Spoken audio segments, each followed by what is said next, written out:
As you just learned from Tom Hoagland, Vice Chair and Chair-elect of the Board of Trustees, this is the 168th commencement of Denison University, but as you heard, members of the class of 2009, you are graduating in the college's 178th spring since its founding in the fall of 1831. There were no graduates, of course, in the first years of the college, and a little thing called the Civil War interrupted the progress toward a degree of many students about a century and a half ago, thus the discrepancy between the age of the college and the number of commencements. In these last 178 years, though, Denison has evolved from a frontier academy to a leading undergraduate arts and sciences college with national and even international reputation. It has not stood still during the last 4 years either, and maybe just a few highlights of the changes that have occurred around you will encourage you as about-to-be graduates to reflect upon the personal evolution that you've experienced during your time here. As I point out to graduates every year, since you arrived on campus, class of 2009, about 1,600 other men and women with whom you shared this campus in the fall of 2005, the sophomores, juniors, and seniors of your first year, they've already graduated. And a similar number have already taken their places in the classes behind you. While at any point in the last 4 years, Denison has been a college of about 2,100 men and women, you've actually crossed paths with, learned with and from, and made friends from among approximately 4,000 Denisonians. And your sense of comradeship with this larger Denison community, and in fact those that went before and behind, will only grow as you become reacquainted with them at reunions and regional alumni activities in the years to come.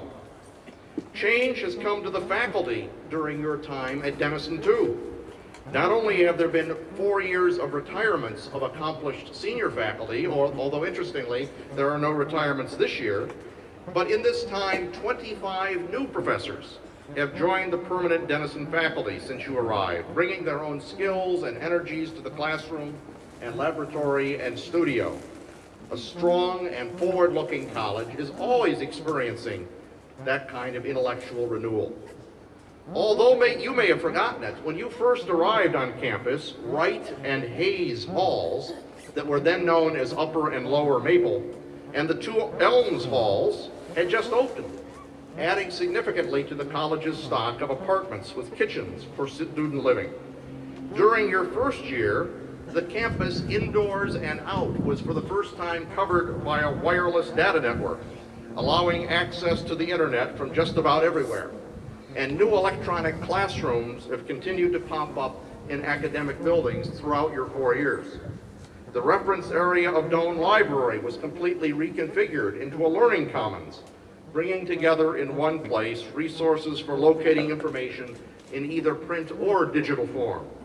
In your time at Denison, Knapp Hall and Slater Union received major renovations, as did Piper Stadium and Deeds Field, the baseball and softball complexes, and the Curtis Dining Hall. Nor will the campus freeze itself in time after your departure today and preserve itself unchanged as you begin to enjoy your new status as alumni. 16 new tenure-track professors will join us in the fall. And soon, of course, taking your place on campus will be some more than 600 members of the class of 2013. Men and women a little like you were in the fall of 2005, but different too. Already part of a new student generation with their own character and tastes and perspectives, bound to be a little bit different than your own. By the end of this summer, the truly remarkable Bryant Arts Center, in renewed and expanded Cleveland Hall on the hill behind us, will open to faculty and returning students. No, Denison won't be exactly the same each time you return to the Hill, and I hope you wouldn't want it any other way. It will be better. But these are just road marks of the changes that have come to you as men and women. Certainly, there are more profound indicators of the changes in the collective accomplishments of the class of 2009. In all, you number 502 graduates today, and you have earned collectively 3 Bachelors of Fine Arts degrees, 75 Bachelor of Science degrees, and 424 Bachelor of Arts degrees. The valedictorian of the class is Cecilia Whitney Murch, who has earned a BS in biology, and the co-salutatorians are Benjamin Braden Holder, who earned a BA in economics, and Michelle Mariko Oyakawa, a BA in sociology and anthropology. Actually, 137 of you have prospered so well in your studies that you are graduating with Latin honors, the various notations of cum laude, which are noted in your program and recognized by different colored shoulder cords on each recipient's gown.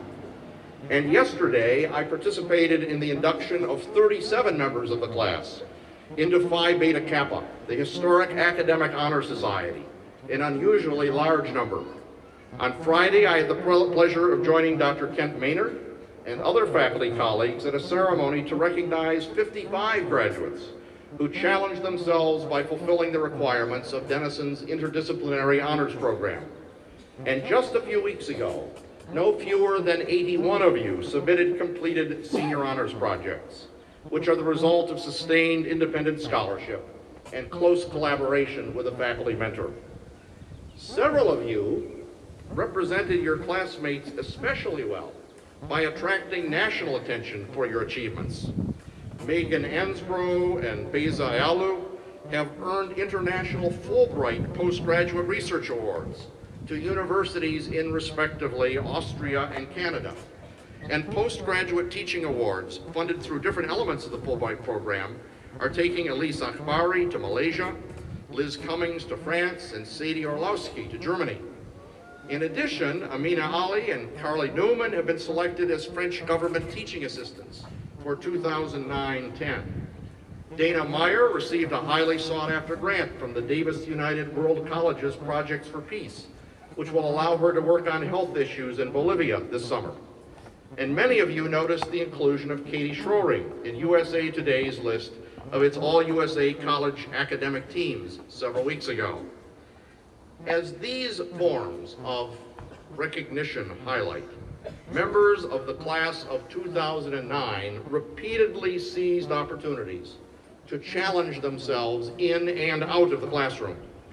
Many of today's graduates participated actively on one of the 26 service communities of the Denison Community Association, the DCA, or in the America Reads program, collectively providing this year alone more than 21,000 hours of documented service to area schools, communities, and social service agencies.